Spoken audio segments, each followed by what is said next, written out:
آپ کا بہت شکریہ کہ آپ نے مجھے آج بولنے کا موقع دیا۔ سر، میں اپنی بات کا آغاز کرنے سے پہلے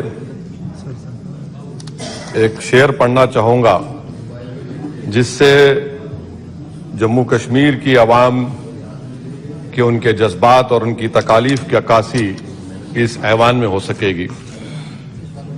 شاعر نے کہا کہ آج وہ کشمیر ہے محکوم و مجبور و فقیر، کل جسے اہل نظر کہتے تھے ایران صغیر، سنائے افلاک سے اٹھی ہے آہ سوزناک، مرد حق ہوتا ہے جب مروب و سلطان و امیر، کہہ رہا ہے داستان بیاداری ایام کی، کوہ کے دامن میں وہ غم خانہ دے خانے پیر۔ اور کسی اور جگہ پر ایک شاعر نے اچھا کہا کہ گھات میں صیاد پہلو میں ہے کھٹکتا تیر کا، ایک پہلو یہ بھی ہے کشمیر کی تصویر کا۔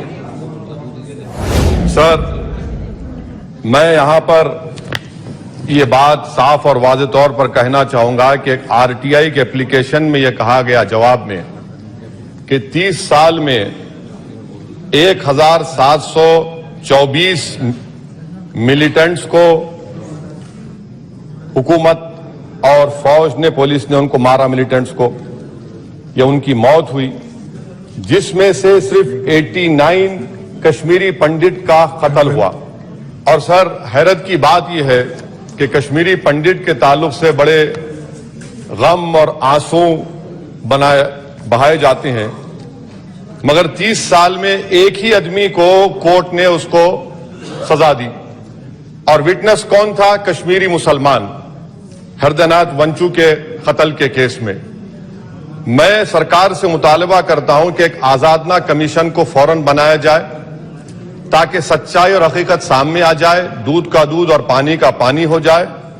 اور حیرت افسوس اس بات کا ہے کہ 1500 نان پنڈت ہندوؤں کا بھی قتل ہوا ملیٹنٹس کی طرف سے، اور ان کے بارے میں کوئی آنسو نہیں بہایا جاتا، ان کے بارے میں کوئی پکچر نہیں بنتی اپنی جیب گرم کرنے کے لیے۔ سر، دوسری بات یہ ہے کہ جو بات یہاں پر سرکار کی طرف سے کہی گئی کہ جو ڈیلیمیٹیشن ہوا، اسمبلی اور پارلیمانی حلقوں کی جو حد بندی کی گئی، وہ بڑا ہی صاف ستھرے طریقے سے کیا گیا۔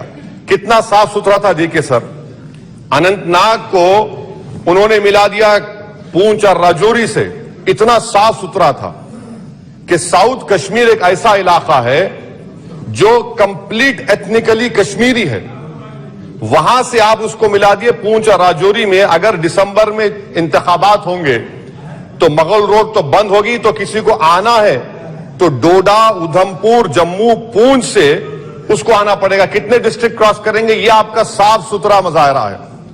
تیسری بات یہ ہے کہ سر، میں محترمہ فائنانس منسٹر صاحبہ جب جواب دیں گے، وہ اس ایوان کے ذریعے پورے ملک کو بتا دیں کہ آپ نے دفعہ 370 کو، آرٹیکل 370 کو ہٹانے کے بعد آپ نے کہا تھا کہ ہر مرض کا علاج ہو جائے گا۔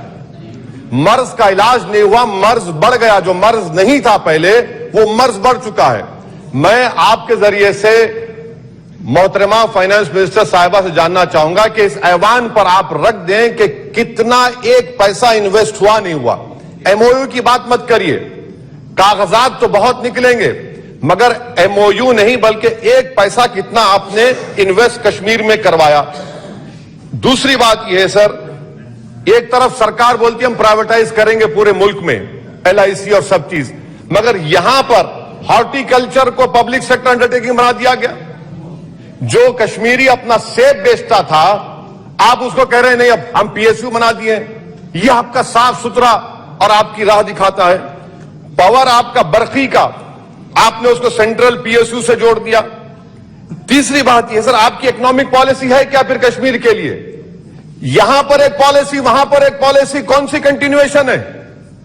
آپ تو یہاں پر ایک اپنا رہے ہیں، وہاں پر الگ لوگ اپنا رہے ہیں، اس میں کوئی انٹیگریشن نہیں ہے۔ سر، فارما ٹریڈرز پر دھاوے ہو گئے، ریٹ پڑ گیا، جو سپلائرز ہیں ان پر ریٹ پڑ گیا، ٹول پوسٹ ختم کر دیا آپ نے، 114 رائس مل بند کرنے کے دہانے پر آ گئے۔ اس کا جواب نہیں ہے صحیح ہے غلط ہے۔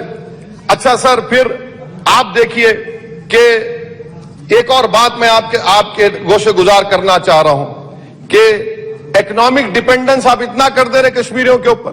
یعنی آپ کل یہ بتائیں گے, میں ختم کر رہا ہوں سر, کل آپ یہ بتائیں گے کہ نہیں ہم نے تو اتنا پیسہ دیا تھا. سر کہ آپ یہ اکنامک پالیسی کیا ہے آپ کی؟ اور انمپلائمنٹ کتنا ہے سر کشمیر میں آج؟ انمپلائمنٹ سر آج کشمیر میں 7.2% ہے. آل انڈیا پورے بھارت میں زیادہ انمپلائمنٹ ہے. تو 370 نکال کے آپ نے کیا کیا سر؟ انمپلائمنٹ وہاں اور بڑھ گیا. اچھا سر, یہ اور ایک بات آپ سے کر رہا ہوں, جے کی آئی ڈی سی. سر یہ جے کی آئی ڈی سی ایسا آپ نے ایک شیطان کو بنا دیا آپ نے, وہاں پر ایک شیطان کو کریٹ کر دیا آپ نے جے کی آئی ڈی سی کو. اور زمین کسی کی بھی لی جا سکتی ہے, پولیس ساتھ رہے گی, اور اس کے فیصلے کو کورٹ میں چیلنج نہیں کیا جائے گا. یہ جمہوریت ہے نا, جمہوریت میں غلط فیصلوں کو کورٹ میں چیلنج کریں گے, مانے زمین کس کی بھی لے لیں گے, پولیس کا آفیسر ساتھ دیں گے. تو اسی لیے سر ہم یہ کہنا چاہ رہے ہیں کہ ہر اعتبار سے آپ نے وہاں پر کوئی غلط پالیسی کی, اور اخلاقی طور پر, آئینی طور پر کنونشن جو ہے, یہ بجٹ کو یہاں نہیں ڈیبیٹ کرنا چاہیے. اس بجٹ کو تو وہاں کے منتخب شدہ عوامی نمائندوں کو بحث کرنی چاہیے. یہاں پارلیمنٹ میں بیٹھ کر ہم ایک جموں کا, کشمیر کا کیسے بجٹ پاس کریں گے؟ تو غیر اخلاقی بات ہے, کنونشن کے خلاف ہے, اور اس کو بتاتا ہے کہ آپ کا منشا اور مقصد کیا ہے, کہ آپ یہاں پر کٹ پتلی کی طرح کنٹرول کرنا چاہ رہے ہیں. اور کیا کشمیر میں ملیٹنٹس ایکٹیویٹی نہیں, مرد لوگ نہیں مر رہے وہاں پر, سویلین کیجولٹیز نہیں ہو رہی, برابر ہو رہی ہے وہاں پر. تو اسی لیے سر ہم آپ سے اپیل کر رہے کہ آپ ان حالات کو, ختم کر رہا ہوں سر, ان حالات کو دیکھیے.